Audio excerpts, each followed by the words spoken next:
Rising tensions between Washington and Caracas reached a new flashpoint as U.S. Marines from the 1st of March in Division executed a major amphibious landing on Venezuela's northern coastline. Supported by advanced amphibious combat vehicles ACV and AAVRP-7 divided by A-1 assault platforms, the Marines rapidly secured a beachhead, enabling the deployment of heavy equipment and combat-ready forces in what analysts are calling a clear demonstration of American military resolve in the region. The landing, conducted under heightened alert conditions, showcased the Marine Corps' ability to project force directly from sea to shore. The ACV and AAVR provided both protection and mobility, ensuring that troops and critical assets reached land safely despite the potential threat of Venezuelan coastal defenses. Military observers note that the operation underscores the continued U.S. emphasis on amphibious warfare as a cornerstone of expeditionary operation. Defense analysts suggest the move is intended to send a direct message to Caracas and its allies. By establishing a forward operating presence on Venezuela's coastline, Washington signals its readiness to escalate pressure should diplomatic efforts fail. The display of force also serves as reassurance to U.S. regional partners concerned about Venezuela's growing ties with rival powers. The Venezuelan government has strongly condemned the landing, labeling it an act of aggression and vowing to defend its sovereignty. State media in Caracas reported the mobilization of coastal defense units and heightened alert status across the armed forces. Meanwhile, U.S. officials have framed the operation as a defensive deployment, designed to protect American interests and maintain regional stability.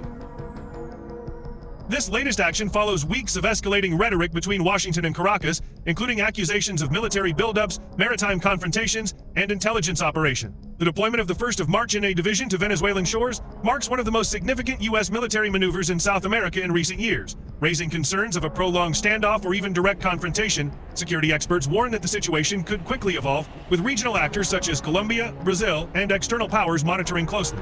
The potential for miscalculation remains high, particularly as U.S. forces establish their foothold and Venezuelan commanders prepare countermeasures.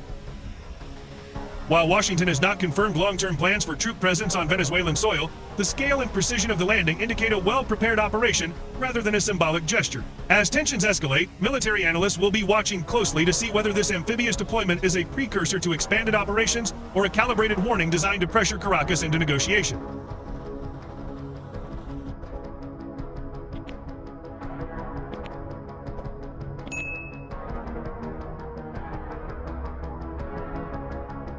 In the aftermath of the U.S. Marine landing, Venezuelan armed forces have moved quickly to reinforce coastal defenses and reposition artillery and missile batteries to strategic points overlooking the northern shoreline. According to Caracas, elite units of the Bolivarian Marines and National Guard have been deployed to contain what the government describes as imperialist incursions. President Nicolas Maduro has vowed that Venezuela will resist any foreign occupation, calling the operation a violation of international law. State television broadcast images of Venezuelan Su-30 fighter jets conducting patrols over coastal airspace, alongside naval vessels mobilizing near the landing zone. Analysts suggest these moves are as much about public messaging and internal morale as they are about direct deterrence against U.S. forces. The landing has triggered immediate international reactions.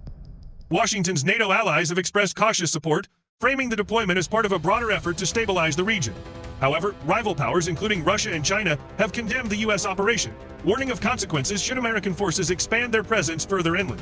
Moscow's foreign ministry described the action as reckless escalation, while Beijing urged restraint and called for urgent dialogue to avoid irreversible conflict. Regional neighbors, particularly Colombia and Brazil, are monitoring the situation closely amid fears of spillover instability and refugee flows. For the U.S. Marine Corps, the operation highlights its ability to execute a large-scale, forcible entry against contested coastlines. The deployment of ACV and AAVRP-7 divided by A-1 platforms allowed the Marines to overcome natural terrain and potential defensive measures while ensuring continuous logistics flow. Military experts note that such an operation requires extensive coordination between naval assets, amphibious assault ships, and air support, suggesting months of prior planning. Aerial surveillance drones and carrier-based aircraft reportedly provided overwatch during the landing, ensuring Venezuelan forces were unable to mount any significant interference. This combination of sea, land, and air assets underscores the U.S. military's capacity to project overwhelming power across multiple domains simultaneously. Analysts remain divided over Washington's ultimate objectives. Some believe the amphibious landing is intended primarily as a show of force to pressure Caracas into concessions, while others warn it could signal preparations for deeper military involvement, including strikes against Venezuelan infrastructure or the establishment of forward bases. The risk of escalation is further heightened by the potential for asymmetric tactics. Venezuelan forces, though outmatched in conventional capabilities, may resort to guerrilla-style warfare, coastal mining operations, or cyber and information warfare to offset U.S. superiority. As the situation continues to evolve, the amphibious landing stands as a pivotal moment in U.S.-Venezuela relations. Whether it marks the beginning of a protracted standoff, a precursor to larger-scale intervention, or a high-stakes diplomatic maneuver remains uncertain. For now, the presence of U.S. Marines on Venezuelan soil has altered the regional balance of power and placed the Western Hemisphere on edge. With both sides unwilling to back down, military observers warn that the coming weeks may prove decisive in determining whether this confrontation remains a war of words and posturing or escalates into open conflict.